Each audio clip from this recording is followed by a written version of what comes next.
Assalamualaikum warahmatullahi wabarakatuh. Om Swastiastu. Sebelumnya yang terhormat Bapak dan Ibu dosen pengampu mata kuliah Laboratorium Fisika Modern dan Astronomi. Perkenalkan, nama saya Naila Asmamuna dengan NIM akhir 012. Nah, saya selaku pemateri pertama dan salah satu anggota dari kelompok pertama, di mana kelompok pertama itu mengambil judul percobaan, yaitu percobaan penentuan karakteristik pada tabung Geiger-Müller dengan web gigaphysics. Dengan tujuan percobaan yaitu yang pertama, menentukan karakteristik tabung Geiger-Müller, yang kedua, menjelaskan sifat-sifat radiasi radioaktif. Dengan landasan teori yaitu, seperti biasa, sebelum kita melakukan percobaan, ada baiknya kita harus memahami teori ataupun definisi dari praktikum atau percobaan yang akan kita lakukan. Nah, di landasan teori ini, yang pertama itu ada kita harus memahami terlebih dahulu apa itu tabung Geiger-Müller atau pencacah radiasi. Nah, pencacah Geiger-Müller merupakan alat pengukur radiasi ionisasi yang mana dapat digunakan untuk mendeteksi radiasi sinar alfa dan beta. Nah, sensornya adalah sebuah tabung Geiger-Müller, di mana tabung ini berisikan gas yang akan bersifat konduktor atau mampu menghantarkan panas ketika partikel atau foton radiasi menyebabkan gas yang menjadi konduktif. Pada kondisi tertentu, pencacah Geiger-Müller tidak dapat digunakan untuk mendeteksi radiasi sinar gamma. Walaupun tingkat reliabilitasnya kurang, pencacah Geiger-Müller ini tidak dapat digunakan untuk mendeteksi neutron, dikarenakan pencacah Geiger-Müller hanya dapat digunakan untuk mendeteksi partikel yang bermuatan, sedangkan neutron itu merupakan partikel yang tidak bermuatan. Seperti itu. Bagian-bagian dari detektor Geiger-Müller yaitu yang pertama ada katoda, yang mana dinding tabung logam yang merupakan elektroda yang menghantarkan sifat yang negatif. Yang kedua ada anoda, yaitu kawat tipis yang terbentang di tengah-tengah tabung atau elektroda yang menghantarkan sifat positif. Dan yang ketiga yaitu isian tabung. Tabung Geiger-Müller ini memanfaatkan ionisasi sekunder sehingga arah radiasi yang masuk ke dalam tabung detektor Geiger-Müller ini akan menghasilkan pulsa yang tinggi pulsanya itu sama.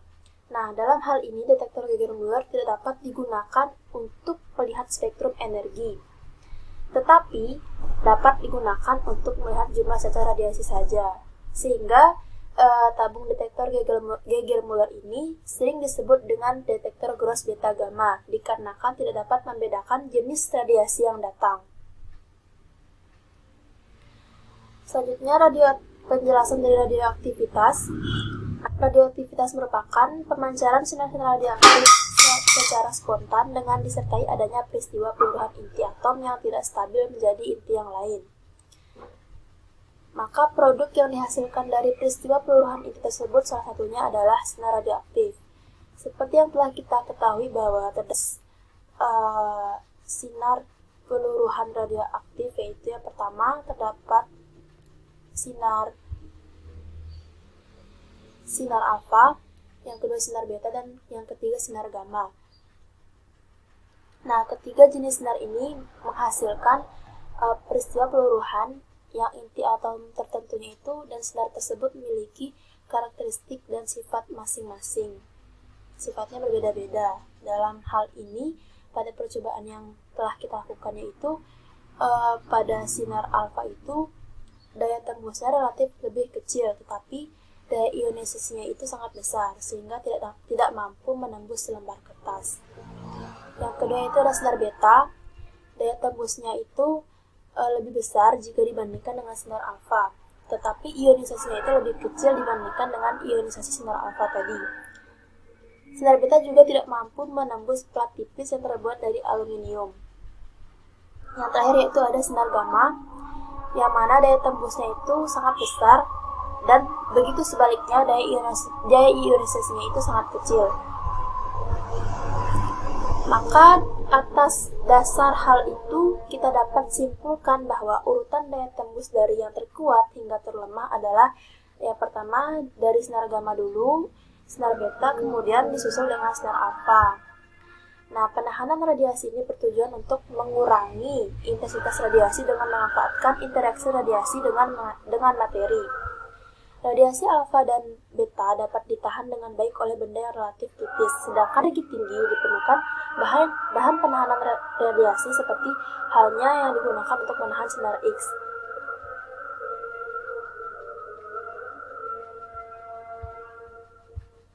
Selanjutnya kita masuk pada alat dan bahan. Seperti yang teman-teman ketahui bahwa praktikum yang kita lakukan ini merupakan praktikum secara virtual atau melalui media online.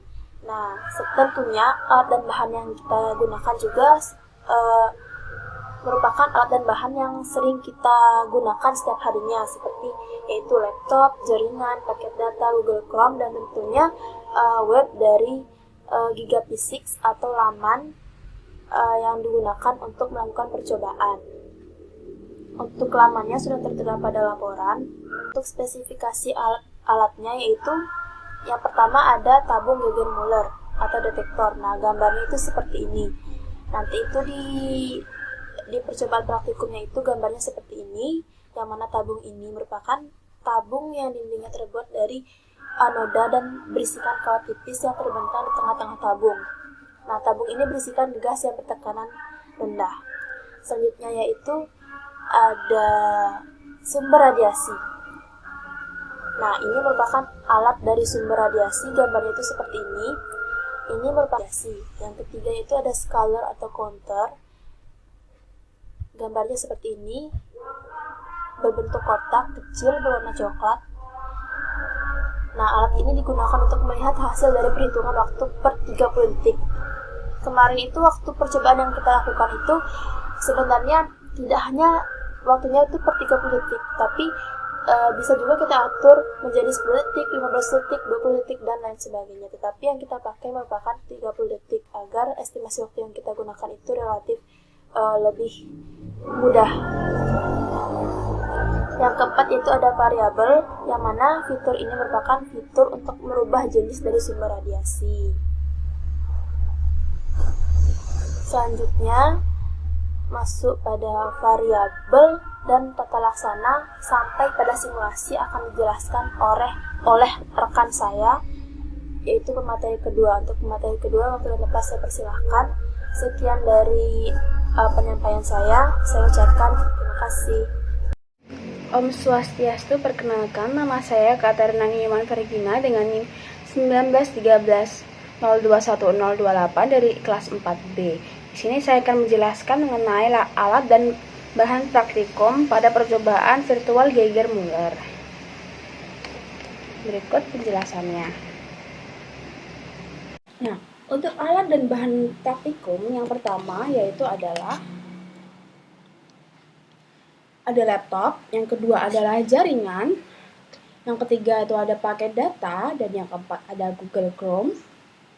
Dan yang kelima, ada website praktikum virtual, dan di sini kami menggunakan website dari Gigaphysics. Nah, dan untuk deskripsi alat praktikum virtual itu sebagai berikut. Yang pertama yaitu terdapat tabung Geiger-Müller atau detektor.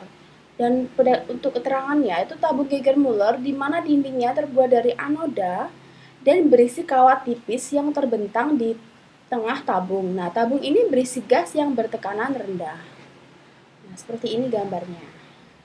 Dan yang kedua, ini ada sumber radiasi.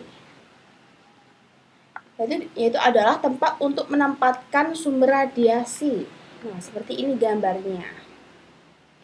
Dan alat yang ketiga yaitu adalah alat scaler atau counter, yaitu untuk alat yang digunakan untuk melihat hasil dari perhitungan dalam waktu 30 sekon.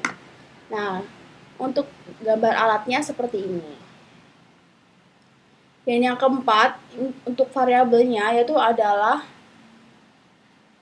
fitur untuk merubah jenis sumber radiasi. Nah, seperti ini gambarnya pada website Gigaphysics ya. Nah, dan untuk variabel yang pertama yaitu adalah variabel bebas, itu adalah jenis sumber radiasi, dan untuk variabel kontrolnya yaitu adalah jumlah radiasi, yaitu dalam waktu 30 sekon, dan timer itu terdiri dari 5 sekon, 10 sekon, 15 sekon, dan 20 sekon. Dan yang untuk variabel terikat itu adalah yaitu menggunakan jumlah cacah radiasi. Dan untuk tata laksana simulasi, saya akan jelaskan menggunakan website, langsung dari website ini. Terima kasih. Baik, selanjutnya saya akan menjelaskan mengenai tata laksananya. Yaitu yang pertama kita siapkan terlebih dahulu koneksi internetnya yang akan kita gunakan, dan setelah itu kita buka website Gigafisik. Nah, nanti akan muncul tampilan seperti ini. Dan untuk tata laksana yang pertama itu kita pilih pada menu radiation source. Di sini kita memilih pada percobaan pertama ini kita memilih alpha. Tapi nanti selanjutnya kita akan melakukan percobaan yang itu menggunakan sinar radiasi beta dan gamma. Yang pertama kita menggunakan alpha. Dan untuk type of barrier-nya nanti kita ada menggunakan cardboard. Tapi untuk percobaan pertama kita tidak menggunakan dulu ya. Dan untuk untuk count duration atau untuk durasinya ini kita memilih batas ukur 30 sekon karena pada percobaan ini kita akan menganalisis 5 sekon, 10 sekon, dan 15 sekon. Selanjutnya, kita klik New Experiments. Setelah itu, ini kita akan klik Show Timer dan Start Count secara bersamaan dalam waktu menunjukkan 5 sekon pada percobaan yang pertama. Oke, seperti ini ya menu gambarnya. Oke, kita mulai. Show timer, start count. Kita tunggu menunjukkan waktu 5 sekon. Stop count. Nah, setelah itu kita lihat hasil angka pada kotak. Setelah itu kita catat hasil percobaan ke dalam data hasil percobaan. Setelah itu untuk percobaan kedua nanti kita akan menggunakan sinar radiasi beta dan gamma. Untuk percobaan selanjutnya. Baik, sekian dari penjelasan tata laksana percobaan virtual Geiger-Müller pada website Gigafisik. Baik, terima kasih untuk waktunya. Sebelumnya, perkenalkan nama saya Warren Nulisna dengan NIM 19130210029 dari kelas 4B selaku salah satu pemateri dari kelompok pertama yang membahas mengenai percobaan pada tabung Geiger-Müller. Nah, pada pembahasan sebelumnya sudah dijelaskan oleh pemateri-pematerinya mengenai tujuan, lalu landasan teori, langkah-langkah, alat bahan, dan variabelnya. Nah, untuk pembahasan yang ini, saya akan bahas mengenai data hasil percobaan. Nah, kelompok kami melakukan 9 kali percobaan, di mana untuk sumber radiasinya, di sini kami menetapkan sinar alfa, beta, gamma. Sebab apa? Pada tujuannya, di sini kami ingin membuktikan atau ingin menentukan sifat atau karakteristik dari sinar radiasi alfa, beta, dan gamma. Nah, untuk percobaan 1, 2, 3, sinar alfa, beta, gamma di sini itu tidak ada penghalang. Jadinya jenis penghalangnya kita tidak berikan pada percobaannya. Lalu untuk percobaan 4, 5, 6 sama urutannya alfa, beta, gamma, namun untuk penghalangnya kita beri penghalang plastik. Dan untuk percobaan 7, 8, 9 di sini sinar alfa, beta, gamma dengan jenis penghalang 8 karton. Mengapa di sini kita menggunakan yang pertama yaitu tidak menggunakan penghalang, yang kedua menggunakan plastik, dan yang ketiga karton? Sebab mereka itu kan pasti ada sifat karakteristiknya tersendiri ketika diberi penghalang yang tipis seperti plastik dan diberi penghalang yang tebal seperti karton. Nah, untuk hasilnya mari kita lihat di sini. Nah, di sini pada tabel sudah dijelaskan mengenai percobaan, sumber radiasi, jenis penghalang, timer, dan banyak radiasi. Nah, ini untuk timernya di sini kita lakukan sebanyak variasi 4 kali pada detik ke-5, detik ke-10, detik ke-15, dan detik ke-20. Ternyata banyaknya jumlah cacah radiasi dalam 5 detik itu sebanyak 132 untuk jenis sinar alfa yang tidak ada penghalang pada percobaan pertama. Nah, selanjutnya ditemukan nilai 219 ketika di set waktu 10 detik, 611 untuk di set 15 detik, dan 814 ketika di set 20 detik. Selanjutnya, untuk percobaan men-set sumber radiasi berupa sinar alfa, didapatkan banyak radiasinya 128 untuk 5 detik, 220 untuk 10 detik, 700 untuk 15 detik, dan 857 untuk 20 detik. Untuk percobaan ketiga, sinar gamma dengan jenis penghalangnya tidak ada. Lalu untuk timernya, ketika di set 5 detik dia mendapatkan 160, 10 detik 235, 15 detik 714, ketika 20 detik adalah 880. Nah, di sini dapat dilihat lalu dibandingkan pada percobaan untuk sinar alfa, sinar beta, dan sinar gamma. Lalu untuk percobaan selanjutnya 456, yaitu sinar alfa beta dengan plastik, ketika sinar alfa di set 5 sekon dengan banyak radiasinya ternyata 4.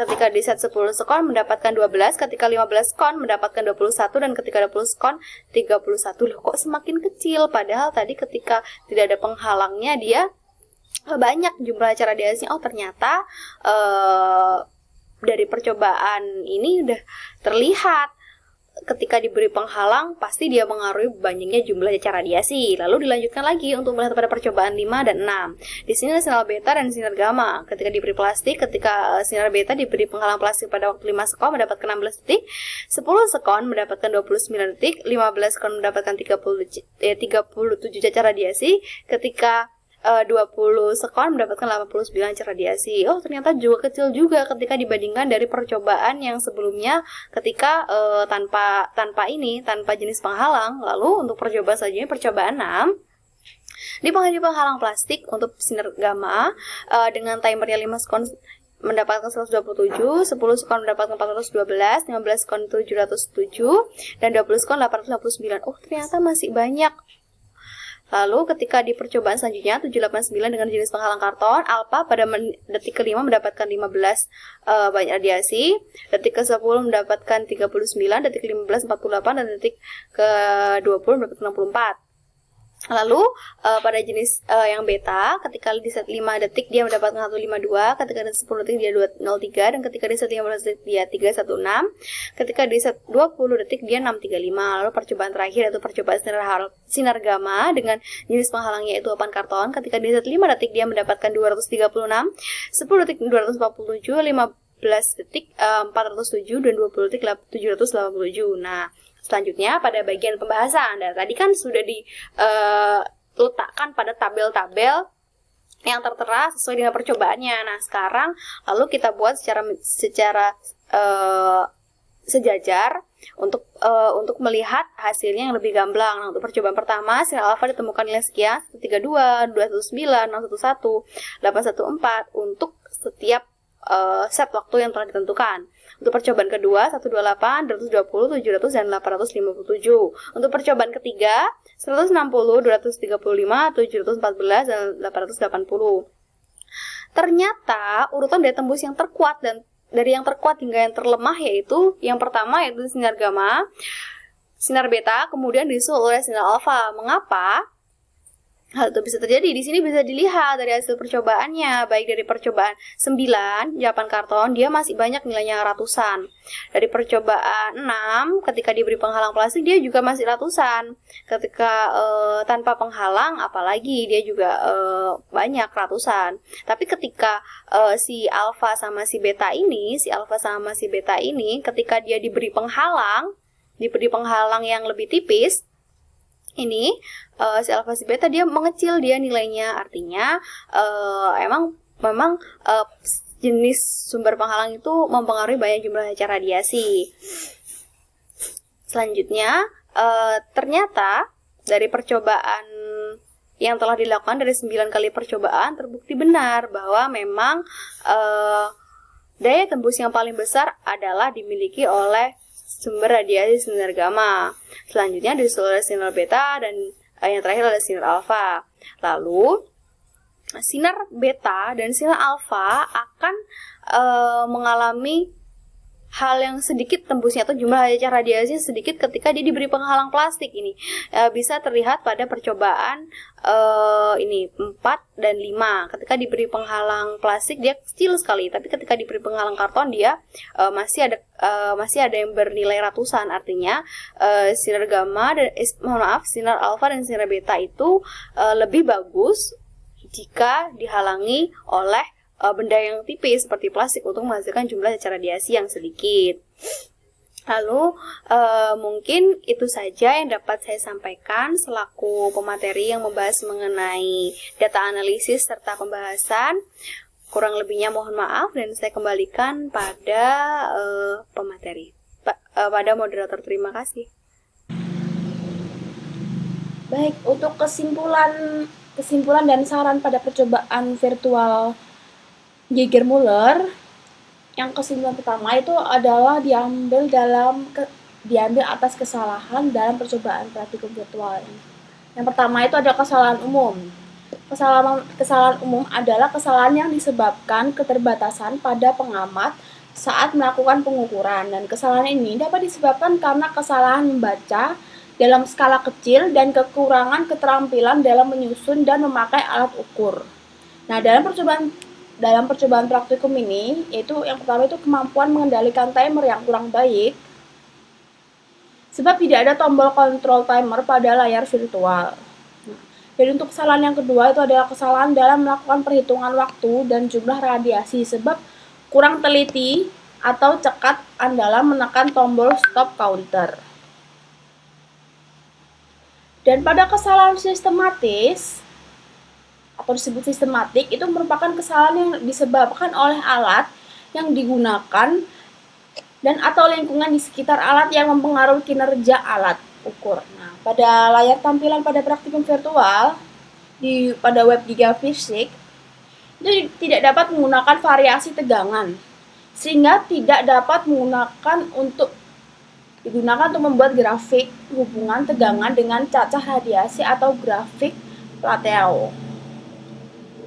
Nah, dan untuk kesalahan acak itu adalah kesalahan yang tidak diketahui penyebabnya.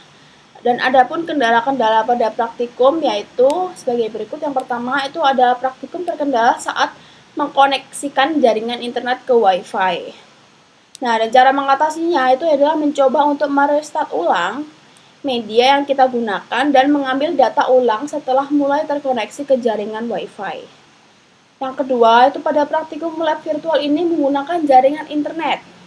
Sehingga saat koneksi internet terputus dan kendala web server error, maka praktikan tidak dapat melanjutkan praktikum kembali. Nah, cara mengatasinya yaitu sebagai berikut. Ketika koneksi sudah mulai stabil, kita segera untuk melakukan praktikum ulang untuk mengambil hasil yang akan kita bahas pada pembahasan. Dan dari saran dari praktikum ini yaitu saran yang akan disampaikan pada praktikum selanjutnya yaitu pada percobaan mampu lebih teliti dan cekat dalam menekan stop counter dan timer, serta lebih memahami alur dalam menggunakan set praktikum virtual. Sebab sumber literatur pedoman alat yang terbatas, memahami kelemahan alat dengan baik sehingga mampu mencari komponen apa yang dapat dicari dan disimpulkan. Baik, sekian penjelasan dari saya. Terima kasih. Om Santi Santi. Itulah dia beberapa penyampaian materi, simulasi beserta pembahasan yang disampaikan oleh rekan-rekan anggota kelompok pertama, termasuk saya. Di sini saya mewakili rekan-rekan anggota kelompok pertama, izin untuk mengakhiri video. Sebelumnya, saya ingin menyampaikan permohonan maaf. Mohon maaf apabila masih terdapat beberapa penyampaian materi yang kurang tepat atau kata-kata beserta kalimat yang kurang berkenan di hati pendengar. Kami kelompok pertama mohon maaf sebesar-besarnya dan mengucapkan terima kasih kepada Bapak dan Ibu dosen pengampu yang telah membimbing kami sehingga praktikum atau percobaan yang telah kita lakukan beserta susunan laporan yang kita buat ini dapat terselesaikan tepat pada waktunya. Akhir kata, saya ucapkan salam. Assalamualaikum warahmatullahi wabarakatuh. Om Santi Santi Santi Om. Terima kasih.